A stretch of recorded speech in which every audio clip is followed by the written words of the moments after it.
Topik kali ini adalah jangan menyerah gitu ya. Jadi topik bulan itu kan bulan ini ya, don't give up, still consistent ya, the power of consistent. Nah kali ini kita akan bawa judulnya adalah jangan menyerah, tetap beriman saat tekanan datang. Topik ini ketika saya doakan, yang muncul di saya adalah tentang murid-murid Yesus ketika di Taman Getsemani. Ketika Yesus suruh berjaga-jaga, mereka hanya lalai berjaga-jaga. Nah, hal yang cukup menarik buat saya, boleh next slide. Apa yang sangat menarik di bagian ini adalah banyak orang yang kelihatannya KTP-nya Kristen, ya KTP-nya Kristen, tapi ketika ngejalanin kehidupannya nggak Kristen banget. Jadi bahkan banyak beberapa orang yang menganggap bahwa kalau udah KTP-nya Kristen, artinya ya cuma agama doang. Perjalanan hidup harus tetap fight sendiri, tetap jatuh bangun sendiri, nggak ada bedanya gitu ya. Dengan ada Yesus maupun nggak ada Yesus, nggak ada bedanya. Bahkan saya menemukan ada beberapa orang yang kontak saya, cuman mengontak saya dan dia mengatakan bahwa kenapa ya anak saya udah dibaptis, tapi kok anak saya sepertinya kayaknya jadi kehilangan Tuhan. Bahkan Tuhan itu kayaknya nggak ada dalam hidup dia. Ya masih bagus, dia masih menganggap bahwa Tuhan ada, walaupun Tuhan yang mana yang ada itu yang dia bingung. Ya masih agnostik lah ya. Kalau ateis itu artinya nggak percaya Tuhan. Jadi saya ketika mendengar mereka berbicara seperti itu, saya jadi reflect balik kepada diri saya. Kalau karena saya sendiri pun juga sebenarnya sempat jadi agnostik. Kenapa jadi agnostik? Karena bingung, ini Tuhan yang mana gitu, yang benar gitu. Nah dalam perjalanan ini juga saya lihat buat banyak orang-orang Kristen, makanya kenapa akhirnya mereka punya Yesus nggak ada, seakan-akan nggak ada bedanya antara punya Yesus sama nggak punya Yesus, nggak ada bedanya.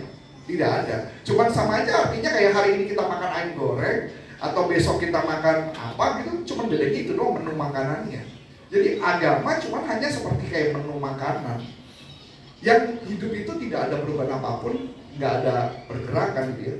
Jadi malah banyak orang secara tidak sengaja mereka meninggalkan Tuhan. Secara tidak sengaja, bukan sengaja, tapi secara tidak sengaja mereka meninggalkan Tuhan. Karena kenapa? Karena mereka merasa ada Tuhan, gak ada Tuhan, sama aja hidup saya gitu, gak ada bedanya. Mereka mulai lelah, mulai kehilangan api, mulai gak berjaga-jaga. Jadi mereka tuh merasa, aduh gue nyerah aja lah hidup. Berapa banyak orang yang menyerah sama hidup. Saya juga sebenarnya pernah menyerah, istri saya juga tahu saya pernah menyerah. Bukan saya gak pernah menyerah, tapi ketika saya menyerah, waktu itu masih sekolah di Keris, saya sempat juga ngerasa, capek banget gitu ya, capek ngadepin masalah, tantangan dan sebagainya. Tetapi kebetulan guru kita sempat bicara satu kalimat, itu yang membuka mata saya. Dia mengucapkan kalimat bahwa Tuhan itu sebenarnya suka bertumbuh. Tuhan itu mau kita bertumbuh. Waktu ketika dia ngomong itu, saya kaget, loh Tuhan mau saya bertumbuh. Maksudnya gimana nih?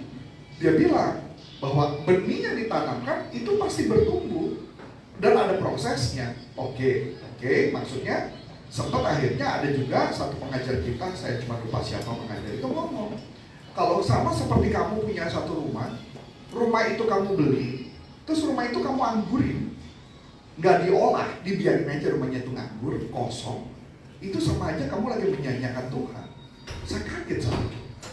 Waduh, saya mana punya rumah lagi, ada rumah, saya anggurin, renovasi kagak, gue diemin aja, dikontrakin kagak. Itu sama aja menyia-nyiakan. Beberapa waktu yang lalu, ceritanya ini kebetulan salah satu podcaster terkenal, YouTuber terkenal di Indonesia, pasti Anda tahu siapa orangnya, yang benar-benar kekar, kepalanya botak gitu, karena Anda tahu siapa. Beliau itu kebetulan lagi ikut acara gitu ya, belakangnya yang biasa kita makan gitu kan ya. Suka nggak memberkati gitu, tapi maksudnya kan ya kayak lu sakit di rumah gitu ya. Kalau di rumah kan kadang-kadang kita juga nggak behave ya kalau di rumah ya. Karena kita behave di luar gitu ya. Kalau di luar kita ketemu orang, bahkan kentut aja nggak akan kentut gitu ya. Tapi kalau mama di rumah, kentutnya jangan ditanya gitu ya. Karena di rumah itu kesannya, this is my home. Karena my home perilaku gue juga, ya gitulah. Nah, ceritanya si orang terkenal ini ngomong, iyalah, ada anak kecil tuh, katanya ya. Anak kecil itu enak, bapaknya kaya, katanya. Bapaknya kaya. Jadi kalau mama dia bisnis apapun, kalau dia bangkrut, ada safety net, gitu dia bilang. Ya, waktu dia ngomong itu, keluar kalimat B dan kalimat A tadi, gitu kan. Ya, istilahnya mungkin, maksudnya, ya kayak gitu kondisinya. Jadi, kalau orang tersebut adalah bapak orang tuanya kaya, maka mau apapun yang terjadi akan baik-baik aja. Dan itu juga yang menjadi pikiran saya. Karena waktu saya menyerah, saya sudah dalam kondisi kerasa udahlah, mendingan saya pengajar, saya punya tim pengajar, saya cukup asisten 1 di lapangan, saya cukup orang di kantor 1, cukup 4 orang dengan income seperti itu dapatnya lumayan banyak kan gitu. Saya merasa udahlah cukup lah. Tapi ketika mendengar kata Tuhan senang pertumbuhan, itu saya akan ditampar. Bangun. Apalagi, yang ini yang menarik nih. Beberapa hari yang lalu juga, nah cuman mau kali ini tidak saya sebut tokoh, tapi ada seseorang datang kepada saya minta tolong dalam arti profesional, kemudian bisnis dia minta dibantu untuk kami tumbuhkan. Ketika bisnis itu baru kami jajaki, maksud jajaki artinya kami jadi konsultannya, saya coba ketemu dan sebagainya. Ternyata saya menemukan dalam perjalanan itu ternyata ada aturan main, peraturan pemerintah yang tidak dijalankan oleh dia. Tidak dijalankan karena ketidaktahuan, bukan karena sengajanya, karena ketidaktahuan. Kemudian saya diajak ketemu lagi, dan ini yang menarik. Baru perusahaan itu udah jalan kurang lebih mungkin sekitar 3-4 tahun. Setelah konsultan dengan saya, ngobrol dengan saya, kemarin dia ngobrol, dia menyatakan perusahaannya ditutup. Lah, saya belum ngapa-ngapain perusahaan udah ditutup. Ditutup. Dan menariknya, yang handle perusahaan itu adalah anaknya, yang dimana orang tuanya kaya raya. Ketika dia ngomong tentang itu, saya tanya dulu, sebentar Pak, Bu, sebelum saya ngomong tentang itu loh, saya cuma mau nanya dulu anaknya ini bener impiannya atau bukan. Saya takutnya nanti anaknya punya impian, bapak ibunya mikir bisnis ini nggak untung, tutup aja. Itu tutup tau nggak ya? Itu mencat orang itu hampir berapa orang mungkin? 6 orang lebih loh.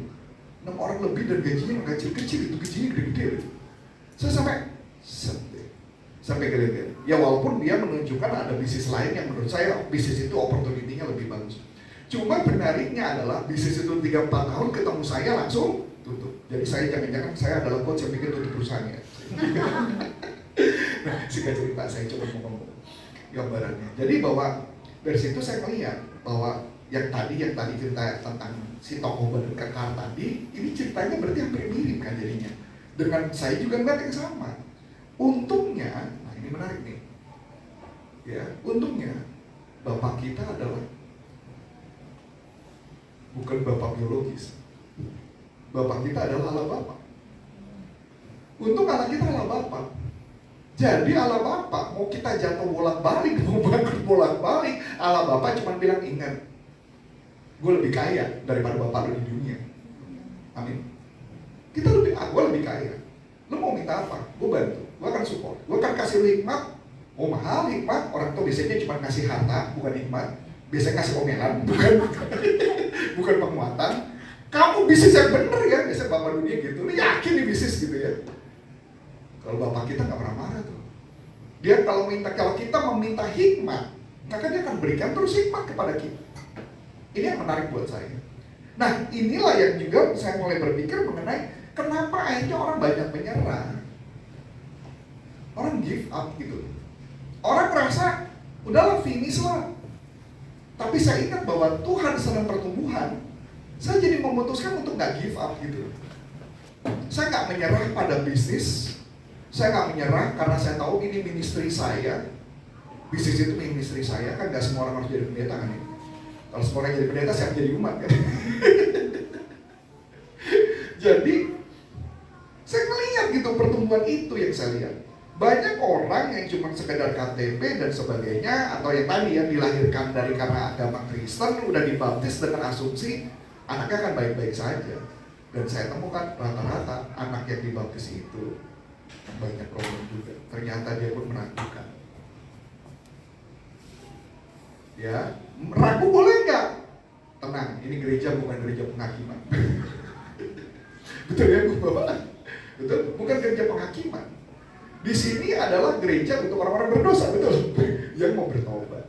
Yang dimana kita ngerasa bahwa Tuhan, gue nggak yakin Tuhan itu ada. Just say it. Gak usah takut, di sini banyak orang-orang yang akan membantu untuk Anda mempunyai iman. Dan ini bukan gereja Anda pulang dari sini Anda harus beriman. No, nggak gitu juga. Gitu ya. Karena beriman itu kalau menurut saya adalah proses. Apalagi saya orang yang sangat logis gitu ya. Jadi banyak orang-orang yang banyak yang menyerah. Jadi kenapa sih sebenarnya mereka gagal? Jawabannya adalah karena mereka lebih senang mencintai kenyamanan hidup. Gue punya bapak di dunia kaya, ya udah, gue tinggal hidup aja yang sepertinya padanya. Aku punya bisnis, kerja sama orang, ya sudah kan gue digaji sama perusahaan, ya sudah nyaman aja gitu. Atau bahkan dia mengatakan gitu ya, bahwa bahkan semua hal orang-orang tersebut senang kalau bisa mengontrol hidupnya sendiri, dikontrol semua hidupnya. Jadi kayaknya kalau dia bisa mengontrol hidupnya akan semakin baik. No. Hidup itu kalau Anda kontrol semua yang jelas Anda akan tambah banyak sakit. Kenapa? Karena paling sakit yang pertama adalah orang yang paling banyak mengontrol hidupnya, berusaha mengontrol hidupnya. Mengontrol itu dalam arti mengontrol apapun dikontrol sama dia, gitu ya. Bahkan semua kehidupan dikontrol. Maka yang problem pertama pasti perut biasanya. Problem pertama perut. Itu menurut penelitian ya, ada sainsnya. Dia kontrol lagi hidupnya. Problem kedua berikutnya adalah kepala pasti. Bahu berikutnya. Kalau dia berusaha mengontrol apapun dikontrol. Padahal kita punya Yesus. Amin. Kita punya Yesus. Nah ini yang mau saya coba bikin sesuatu hal yang menarik. Saya mau ngajak teman-teman untuk melihat Bapak Ibu, untuk melihat dari hal sudut pandang berbeda. Boleh next slide? Kita baca bareng-bareng ya. Ini menarik nih. Matius 26 ayat 37 sampai 41. Saya baca yang ganjil, Bapak Ibu baca yang genap ya. Saya baca yang ganjil, Bapak Ibu baca yang genap. Saya mulai dulu. Inilah firman Tuhan. Lalu ia membawa Petrus, yaitu Yesus ya. Lalu ia membawa Petrus dan kedua anak Zebedius bersama-sama dengan dia. Lalu mulai merasa sedih dan gentar. Lalu katanya kepada mereka, hatiku sangat sedih, seperti mau mati rasanya. Tinggal di sini dan berjaga-jagalah dengan aku. Maka ia maju sedikit, lalu sujud dan berdoa, katanya, ya Bapakku, jikalau sekiranya mungkin, biarlah cawan ini lalu daripadaku, tetapi janganlah seperti yang ku kehendaki, melainkan seperti yang engkau kehendaki. Setelah itu ia kembali kepada murid-muridnya itu. Mau ngebahas, ada tadi pagi saya nonton satu konten TikTok. Jadi ini karena ini kalangan sendiri, jadi saya ngomongnya dengan santai gitu ya. Jadi kalimatnya ini menarik nih. Dia bilang begini, Yesus itu kan kalau doanya gimana? Sujud, betul gak? Betul gak? Ya. Betul? Ayat itu mengatakan gitu kan? Yesus sujud, ya, dan berdoa, ya kan? Sujud dan berdoa. Berarti kalau Yesus sujud, berarti agamanya yang itu dong. Kan kita doanya sujud. Entar dulu. Memang ini pertanyaan jawaban menarik. Memang berarti itu Yesus itu agamanya itu dong, kata nomor sebelah. Jawabannya ini sederhana. Yesus sujud, dia nyebutnya adalah Bapa, atau bahasa Arabnya adalah Abah. Dia nggak ngomong loh. Dia nggak ngomong ya Tuhanku, ya Allahku. Jadi dia ngomong Bapak, berarti agama kita beda. Itu begitu diomongin itu saya ketawa-tawa, iya juga, benar juga, ya kan? Pertanyaan menarik, emang katanya, jadi kalau Yesus seperti itu, emang Yesus keliling yang sering mereka setiap tahun pergi? Nah ya, dijawab enggak. Sih, jadi banyak orang mencoba menyamakan. Jadi katanya kalau masuk sono berarti agamanya udah sempurna karena ada Yesus di sana. Gitu. Enggak. This is different. Karena dia nggak percaya bahwa Allah itu adalah Bapa. Dia nggak percaya. Dan Yesus, ada Gregoreite, itu adalah terus sadar, terus waspada, terus terhubung. Sebenarnya kalimat berjaga-jaga.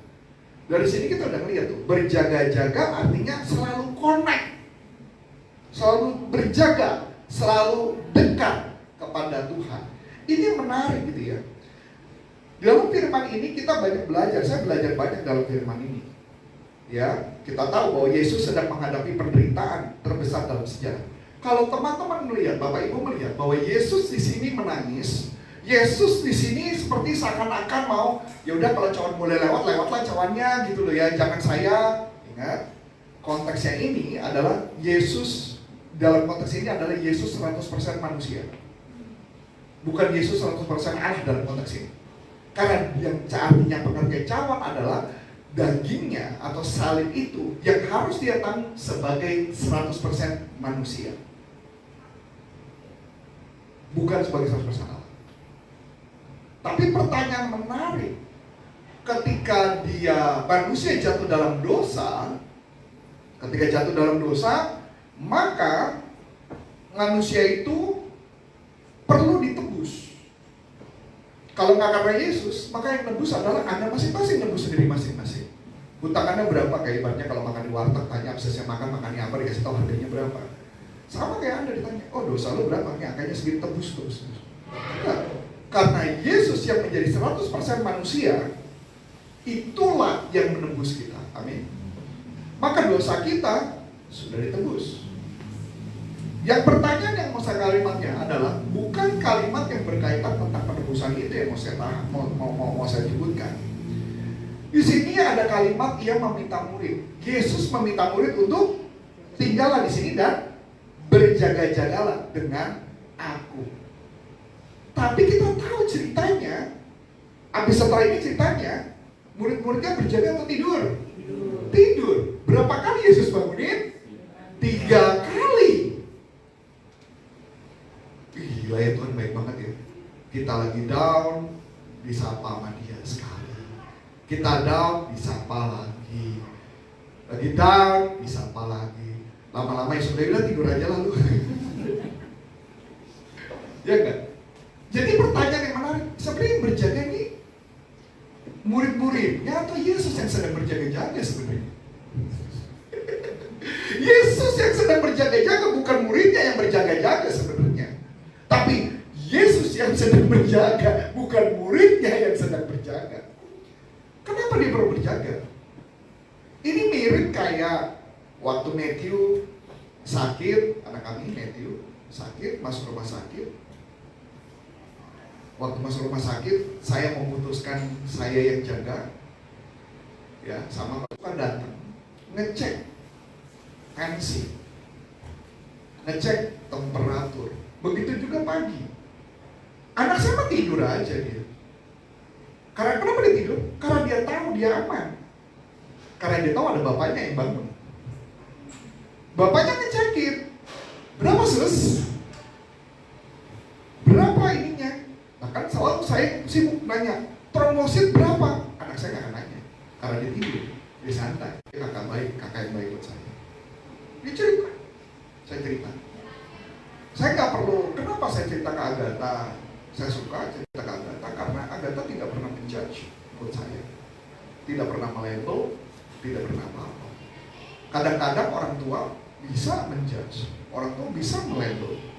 Dan murid-muridnya sebenarnya adalah bukan muridnya yang berjaga-jaga, muridnya ngerasa I'm a superhero karena mau menjaga Yesus. Petrus, apalagi kalau Anda tahu ceritanya sebelum ini, Petrus sengaja minta bawa pedang. Karena Petrus berharap dia jadi hero, dia jadi superhero yang bisa ngebelain Yesus. Boro-boro belain tidur, iya kan?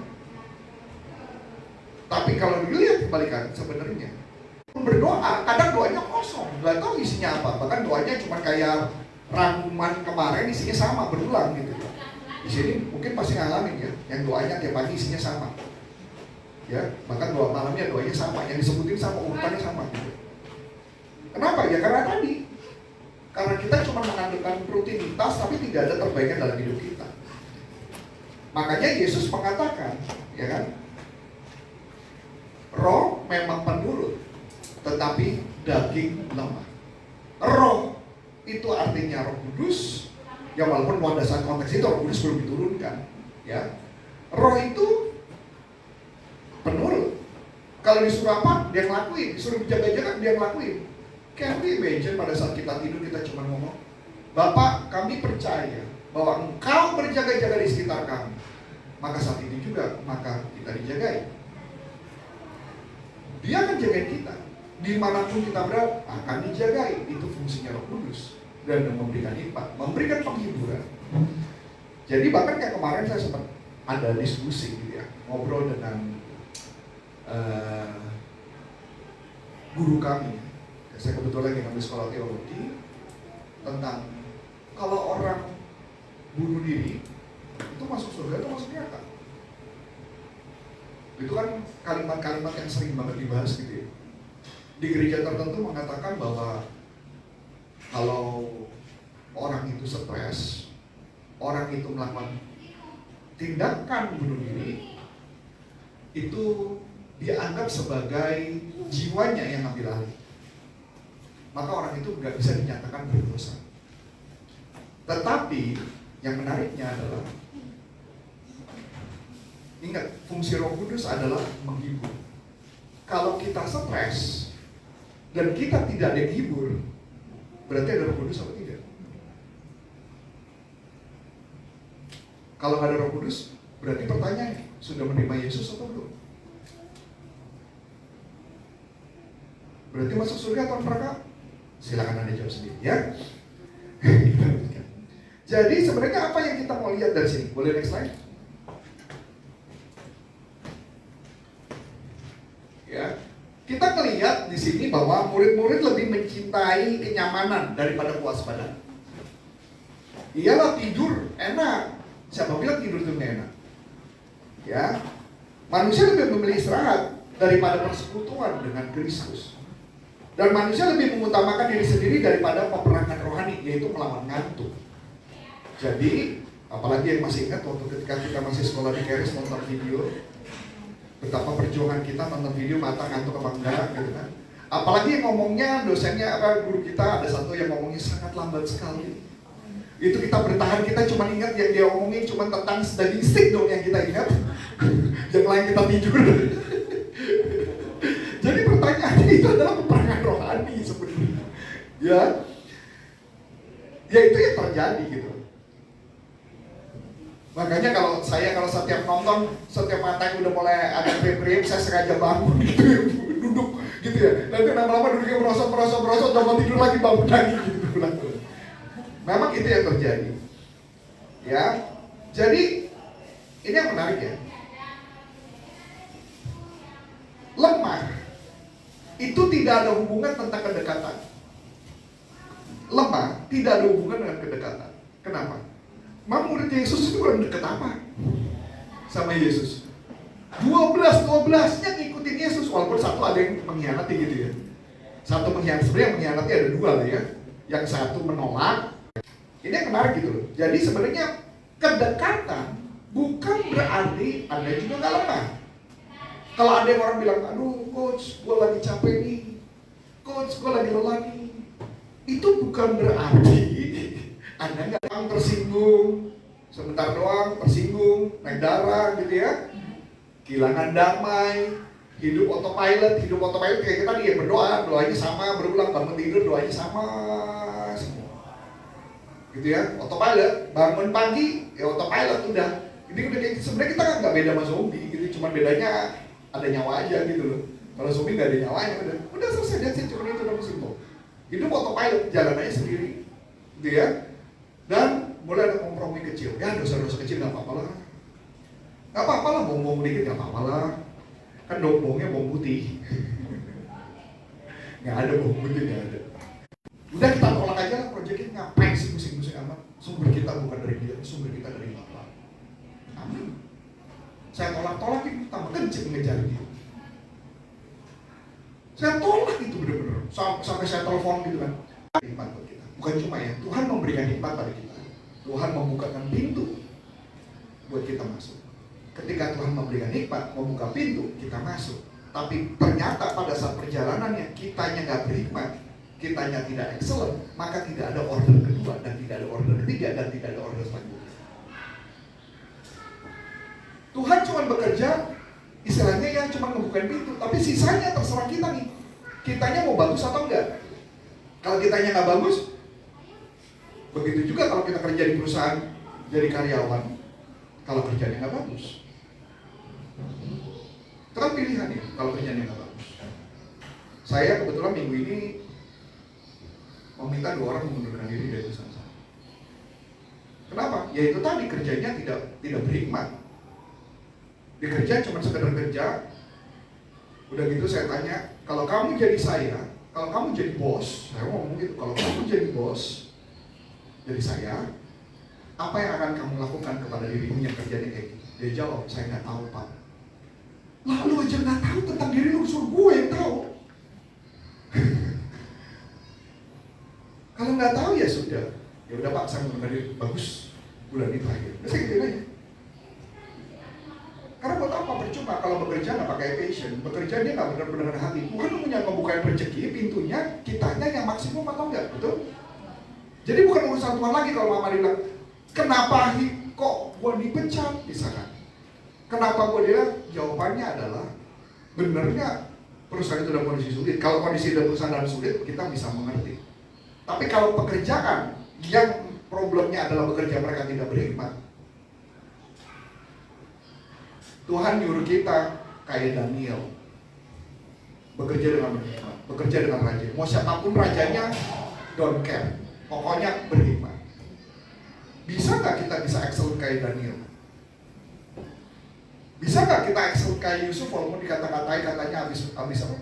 Mau mencoba memperkosa majikannya? Bisa nggak kayak gitu? Nah ini yang menarik, gitu ya.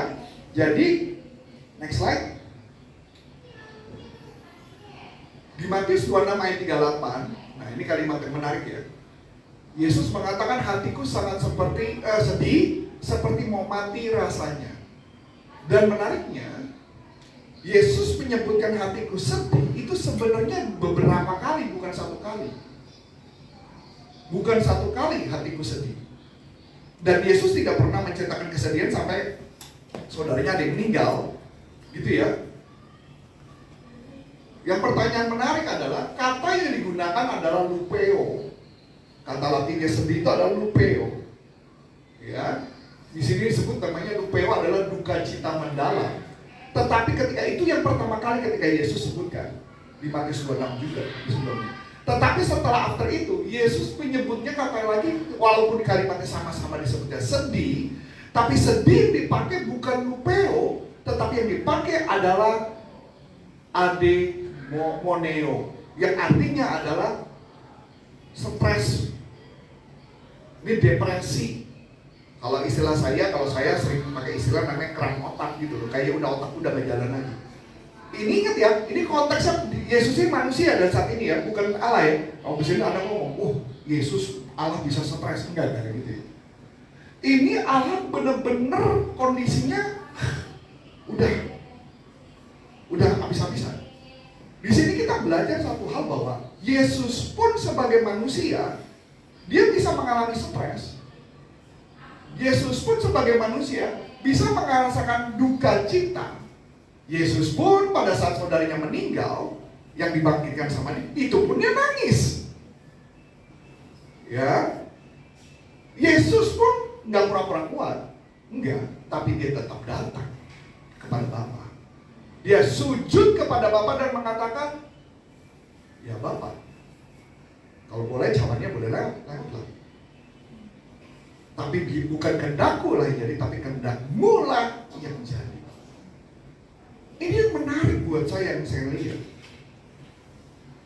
Kita melihat bahwa Tuhan benar-benar mau mengirimkan Yesus supaya kita belajar. Bukan habis ini setelah kita tahu seperti itu, kita jangan menjadi seperti Yesus. Enggak, boleh Anda jatuh, boleh Anda down. Tapi Anda datangnya ke siapa? Bukan datang ke dukun, bukan datang ketika nggak punya duit ke pinjol, bukan datang kepada orang lain, tapi datangnya kepada Allah Bapa, pada Yesus. Tunduk.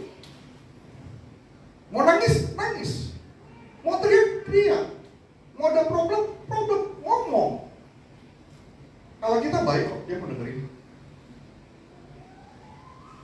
Tadi kakak udah ngomong kan. Mungkin kita sibuk kerja gak sempat ya. Tuhan lagi bicara bising-bising, kakak ngomong gitu tadi kan. Benar, memang benar. Banyak orang yang kayaknya gak denger gitu. Tuhan ngomong apa. Saya gak usah jauh-jauh gitu ya. Saya sama anak saya aja kalau saya panggil Janice, dia gak ngejawab dari sini. Sama kayak bapak manggil kita, Arif, bentar ya bapak, sebentar, gue lagi ada kerjaan sebentar ya. Bisa lupa, main malu. Dia mau berkomunikasi, dia mau kasih tahu. Ini yang menarik. Ya, banyak orang sibuk pelayanan, tapi nggak punya hubungan. Aktif di gereja, tapi mati secara rohani. Tahu firman, tapi nggak pernah menjaga-jaga. Bahkan lebih sibuk menjaga karir daripada menjaga jiwa. Ini yang Tuhan mau bicarakan, bahwa kita sebagai manusia yang lemah, kita datang kepada Allah supaya kuasanya, karena yang punya kuasa cuma Dia, kita nggak punya. Yang punya kuasa Dia punya otoritas Dia yang memberikan kuasanya. Ya, kita mau kelemahan kepada Allah supaya kuasanya dinyatakan di tengah kelemahan kita. Amin.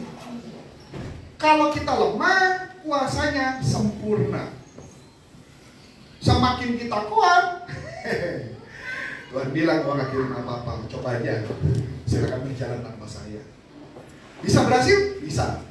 Bisa cepat? Bisa. Bisa darah tinggi? Pasti. Itu keputusan. Ya, karena Tuhan mau kita gak gagal. Tuhan mau kita berhasil. Karena kita berhasil, itu misinya Dia. Tuhan itu kan bos yang ngatur kehidupan kita. Dia yang tahu rancangan hidup kita waktu dalam kandungan. Kita tahu banget itu adalah kita ayat favorit gitu ya. Kalau kita sudah di kandungannya sudah dirancang. Karena Tuhan punya tugas kepada kita dan Tuhan mau berhasil. Tuhan gak mau si Antonius Arif gagal di bisnisnya. Kalau saya gagal di bisnisnya, maka apa yang bakal terjadi? Bukan hanya murid, bukan hanya karyawan, bukan hanya anak saya, bukan hanya orang lain. Dan saya juga gagal karena saya tidak bisa memberkati orang lain. Tuhan mau kita berhasil karena semua punya tugas. Pertanyaannya adalah, mau milih gagal dan menggunakan kekuatan sendiri? Selalu mencoba. Ya, dan saya sudah mencoba dan itu tidak enak rasanya, gitu ya. Jadi pertanyaannya adalah, kita mau ngapain ke depan? Boleh next slide?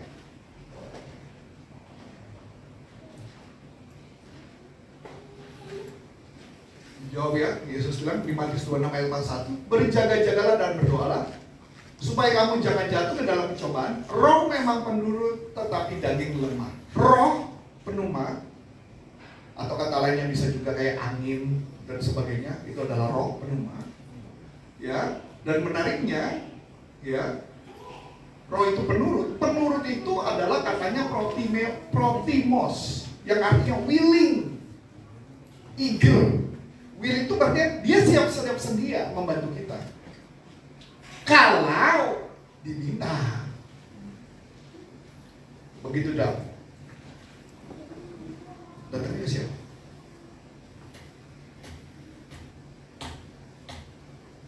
Bukan ke Tuhan. Lah, terus pertanyaannya gimana Roh Kudus mau bantu? Ini kalimatnya willing. Kalau penurut kita anggap ya, kalau penurut itu kan kayak kita punya binatang anjing gitu kan, kita sip, dia duduk, itu penurut. Ini enggak loh, sebenarnya kata aslinya adalah willing, bersedia.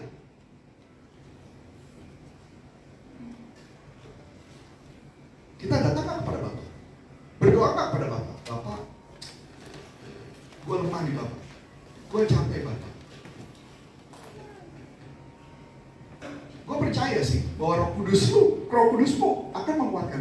Dia willing kalau kita minta tolong. Minta tolong apa enggak? Kebanyakan manusia datangnya ke orang lain. Datangnya kalau yang masih anak-anak Gen Z, datangnya langsung ke sosial media. Begitu ada problem dia posting dulu. Atau ada problem datangnya kemana? Masih mending posting. Datangnya ke Gemini, ChatGPT, datangnya ke situ. Kenapa nggak datangnya ke Tuhan, ke Bapak ngomong? Ini kalimatnya, willing kalimatnya. Jadi kita tahu bagian dalam kita, daging punya rasa takut, rasa lelah, rasa menyerah. Normal. Tapi kita punya Tuhan yang kuat. Amin. Kalau kita punya Tuhan yang kuat, datang aja. Ya. Jadi roh itu apa? Mau Tuhan, mau kita haus akan Tuhan dan pengen tetap terus hidup. Itu yang mesti kita pegang. Next slide. Ya. Ini kisah nyata yang sangat menarik. LRG El Tourneo. Ini lulusan SD. Dia mempunyai 3.300 paten alat berat. Ya, nama produknya yaitu Le Tourneo itu. Ya. Dia memberikan 90% pendapatannya untuk pekerjaan Tuhan. Dia cuma hidup pakai 10% saja. Ya mungkin Anda kan ngomong, kalau gue punya 1 miliar 10%-nya 100 juta bisa lah gue hidup. Nah gitu juga gitu ya, dia mulai dari awal uangnya berapa. Dan mendirikan Le Tourneo University dan memasuk alat berat sekutu Perang Dunia Kedua. Tetapi ada beberapa kegagalan. Yang saya catat hanya beberapa, kalau saya bacain kepanjangan.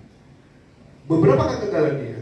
1915, 1915, bisnis pertama bangkrut. Terlilit utang 5.000 US dollar. Tetapi ingat ya, konteksnya 5.000 ini bukan uang sekarang ya. Ini uang dulu. Ya. Tetap percaya Tuhan sebagai partner bisnis. Karena dia percaya keberhasilan dia karena Tuhan, bukan karena customer-nya dia. Kebanyakan orang itu sama yang tadi saya cerita. Saya datang kemana?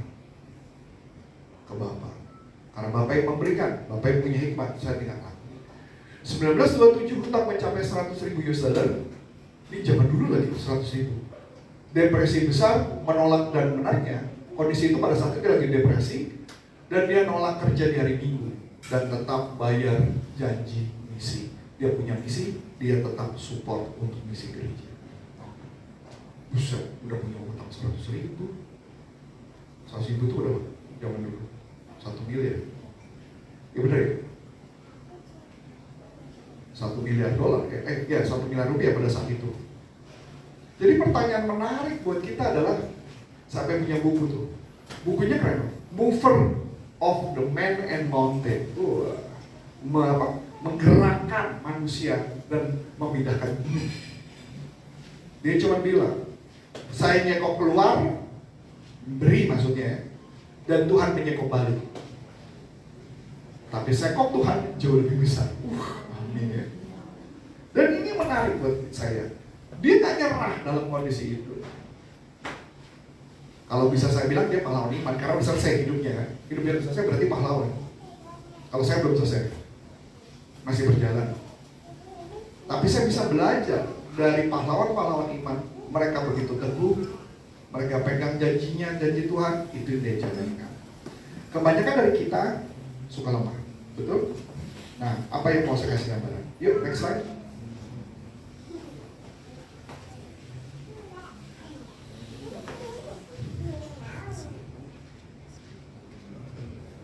Kalau kita lihat, kita sadar bahwa Yesus ada sebenarnya juga murid dari Allah Bapa, dan Yesus nggak pernah tidur. Kita tuh sering tidur, kita sering lemah. Tapi Yesus ketika jadi manusia, dia membuktikan, mencontohkan bahwa dia juga lemah ketika jadi manusia. Dia ketakutan, iya, bahkan ada yang tahu bahwa dia keringatnya pun perlu darah. Itu berarti apa? Kalau secara sains, orang keluar keringat darah, itu menunjukkan pembuluh darahnya udah pecah, dari saking stres banget itu. Stres banget. Waduh, ini Yesus sudah ngalamin semua nih. Udah ngalamin semua. Ya, jadi apa yang perlu kita lakukan? Ya, kita harus percaya. Hidup rohani itu kadang ada musimnya. Tugas kita adalah, yang namanya ada musim, berarti ada naik, ada turun kan? Pada saat turun kita tahu apa yang harus kita lakukan. Ada momen saya pagi-pagi malas banget buka Alkitab. Ada momen pagi-pagi malas aja, malas. Contohnya ada kejadian, bukan karena gara-gara nggak baca Alkitab saya dihukum, bukan. Tapi waktu ada kejadian itu, sebenarnya Tuhan udah ngingetin saya, karena yang saya malas itu ternyata itu peringatan Tuhan buat saya untuk hati-hati hari ini apa yang terjadi. Ya, jadi jangan bilang oh ini saya dihukum nih karena nggak baca Alkitab. Bukan itu konteksnya. Tapi Tuhan ngasih tahu message, Rif, pagi ini ada sesuatu. Ada orang yang mengatakan, doa itu Bapak tolong berkati saya. Tapi kenapa nggak doanya bilang begini, Bapak, hari ini rencanamu untuk aku apa, Bapak? Aku ikut rencanamu hari ini. Saya jadi mulai mikir waktu ketika Tuhan kirim message itu ke saya. Sampai Tuhan lagi nyuruh saya, yuk Rif, jalanin lo rancanganmu hari ini. Tentunya ada masalah. Tuh kan, coba kalau kamu baca firman-Nya, pasti kamu gak ada kejadian, gak ada masalah. Iya juga. Yang artinya kalau kita dapat message, artinya sama aja Anda datang ke kantor pagi ini, Anda tunggu chattingan dari bos, atau tunggu perintah dari bos. Hari ini kamu ngerjain apa ya? Ini sama. Cuma bedanya, Tuhan banyak mengirimkan message melalui firman-Nya. Ketika Tuhan mengirimkan message, maka kita tahu. Dan juga apa yang harus diperbaiki doa, bukan hanya pada saat yang susah. Atau kadang-kadang kita fokus pada kelemahan. Atau kita akan menjaga kesadaran. Jadi apa yang harus kita lakukan? Yang harus kita lakukan adalah ketekunan, kewaspadaan, penyerahan, dan ketergantungan pada Tuhan. Jadi pertanyaan menarik adalah, area mana dalam hidupmu yang masih tertidur? Area mana? Nggak perlu dijawab, tertidur nggak? Area mana yang perlu tertidur? Dan apa saja yang paling melemahkan iman kita? Ketika ada mendengar berita apa, melemahkan iman? Atau apa? Saya kemarin memberi pelatihan, dibantu oleh Coach Salim. Begini, gue bilang gini, bodoh, terserah, ini cewek memang. Saya nggak mau denger apa kata bosnya, bodoh, kalau lu nggak suka pecat aja gue. Waktu dia cerita itu tuh kayak seakan-akan tuh kondisi ekonomi kurang ajar banget gitu ya sekarang. Ganggu Anda, karena memang ada isunya MBG. MBG itu ya salah satu bisnis IT jadi berantakan dari MBG. Ya, gara-gara apa? Gara-gara lele. Gara-gara ikan lele. Ya kan MBG janjinya ikan lele kan? Iya. Mengganggu Anda, udah mereka udah. Tapi kalau kita ngelihat peluang, Tuhan akan menunjukin peluangnya. Tuhan mau nunjukin tanah perjanjian. Ada susu loh. Ada makanan enak loh di sana. Nggak masalah, ya kan? Dan lebih sehat, nggak perlu mobil. Ya, jadi mereka perlu jalan kaki, ya kalau bersehat. Oke? Nah, jadi pertanyaan, kita mau lebih fokus pada masalah atau mau fokus pada Tuhan? Ya, saya juga bingung kenapa saya doa gitu. Saya berkata, karena saya sadar, saya hidup karena firman. Amin ya. Next. Ya. Nah, plot twistnya adalah sebenarnya bukan murid yang jaga, tapi Yesus yang jaga. Ya. Jadi kita baca tentang murid yang gagal di Taman Getsemani. Tapi sebenarnya kita lihat bukan murid yang gagal, tapi kita melihat bahwa Yesus yang berhasil tetap berjaga-jaga untuk muridnya, dan murid-muridnya yang gagal. Yesus yang menjaga-jaga, dia cuma ngasih tahu, kamu berjaga-jaga, kamu tetap terhubung ya, masih ingat yang tadi awal, harus terhubung, tapi dia akan terhubung. Come on, kok lu gak terhubung? Ayo terhubung. Ya, jaga ya. Balik lagi. Tidur lagi, ngiler lagi. Ayo terhubung. Dia cuma ngingetin kita untuk terhubung. Tapi ketika kali dia tidur, ya sudahlah, ya sudah. Tidur ya. Nggak ada harapan. Tapi dia cuma tahu bahwa tenang, gue yang jaga lu tidur aja, gue yang jaga. Sama seperti saya tadi cerita tentang Matthew sebagai seorang ayah. Matthew nggak pernah tahu trombositnya naik apa enggak. Buat bapak-bapak sakit, kalau anak yang pernah sakit atau pasangan pernah sakit pasti pernah alami kondisi ini. Karena Anda yang berjaga-jaga. Mereka merasa aman karena ada orang tua yang menjaga. Nah, tugas kita menjaga mereka. Dan pada saat kita menghadapi, kita udah dewasa, menghadapi dunia, Tuhan yang berjaga untuk kita. Amin. Ya, jadi yang paling menarik adalah murid tidur, fakta ya, panik, lari diri, betul nggak? Lari semua kan? Nggak ada yang berani kan? Siapa yang berani? Cuma Yohanes kan?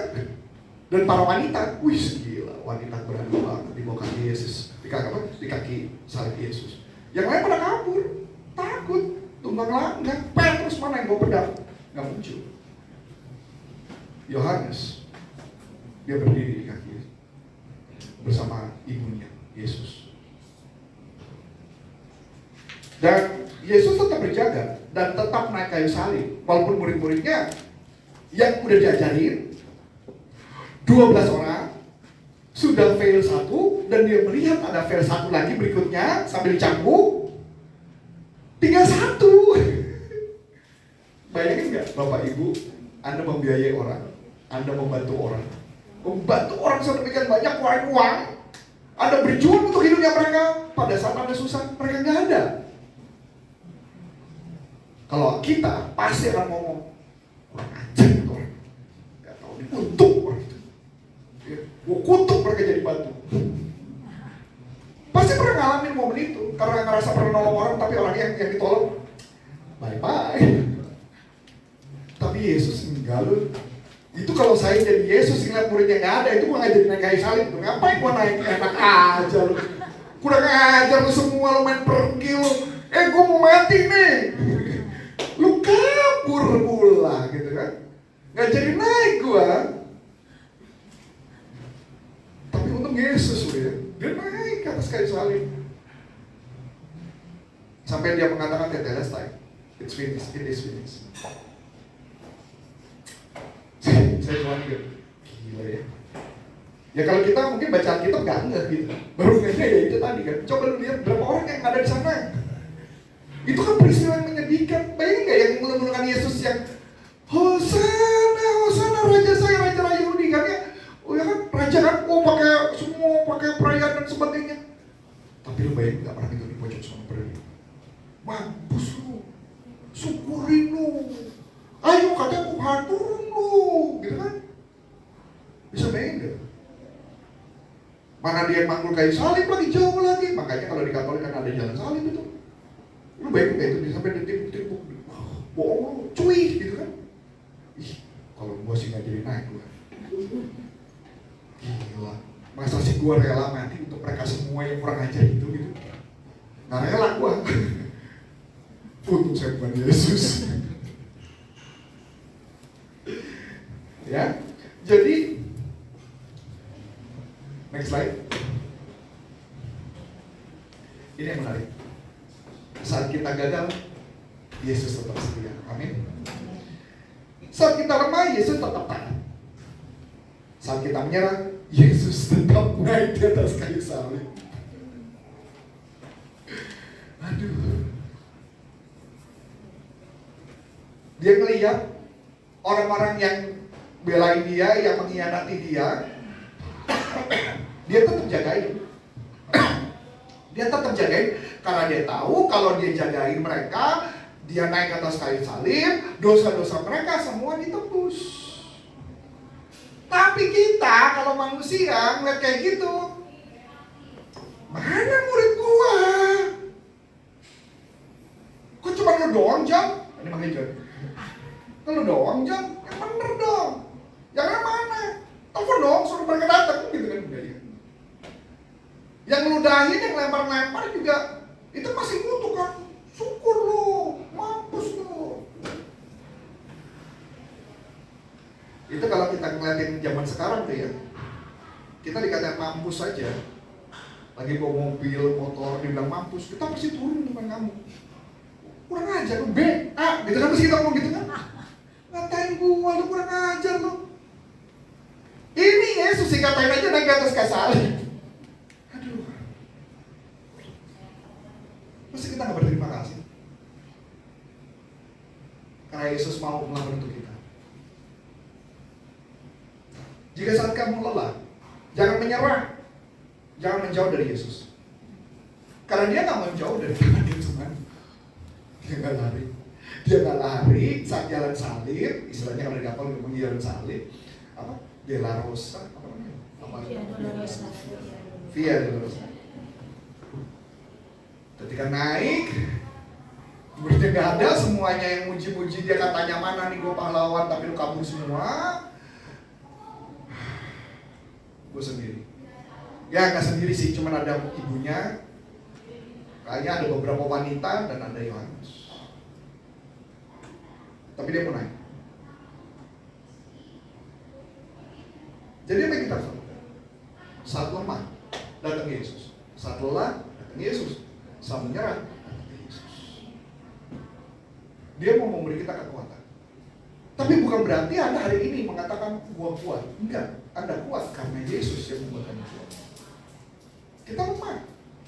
Ingat, roh itu penurut. Ingat bahasanya, roh itu willing. Tapi daging lemah. Roh itu willing dan eager mau bantu kita kalau kita minta. Kalau nggak minta, dia nggak mungkin maksa-maksa kan. Udah sih gue bantu, nggak mungkin. Willing. Saya juga kalau nggak buat khotbah yang ini, mungkin saya juga nggak tahu kalimat itu. Ketika saya buat itu, saya langsung, oh my goodness, willing. Willing itu artinya dia bersedia.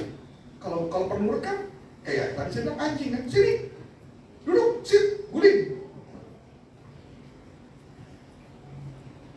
Tapi dia willing, mau bantu kita. Tapi kitanya mau bersedia nggak? Mau dibantu. Next slide. Sebagai penutup. Di bagian akhir ini saya cuma ngomong, bukan kita yang kuat, bukan kita yang hebat, tapi Yesus yang bersedia naik di atas kayu salib untuk kita. Kalau saya melihat peristiwa Yesus, saya udah masih nyerah. Hianatin. Buat kayak saya punya perusahaan, saya kerja mati-matian, tim saya pada cuek-cuek, saya ngambek. Udah capek, mereka enak-enakan, ditelepon kagak bisa, diteleponin nggak bisa, nggak peduli. Itu yang saya rasakan ketika saya berjumpa sebagai manusia. Ketika saya fight, mana mereka semua? Kok nggak ada tanggung jawab? Udah gua kasih gaji tiap bulan, gajinya mana nggak kecil. Gua aja hitung-hitungan, Yesus enggak. Dia berjalan aja, ditinggal, diludahin. Kemarin kayaknya gak lama lu baru muji-muji gua. Sekarang semua mana? Sama seperti, saya udah keluar duit banyak buat lu, buat kalian semua. Gua bahkan mungkin mengorbankan gaji gua untuk kalian, tapi kalian mana terima kasihnya?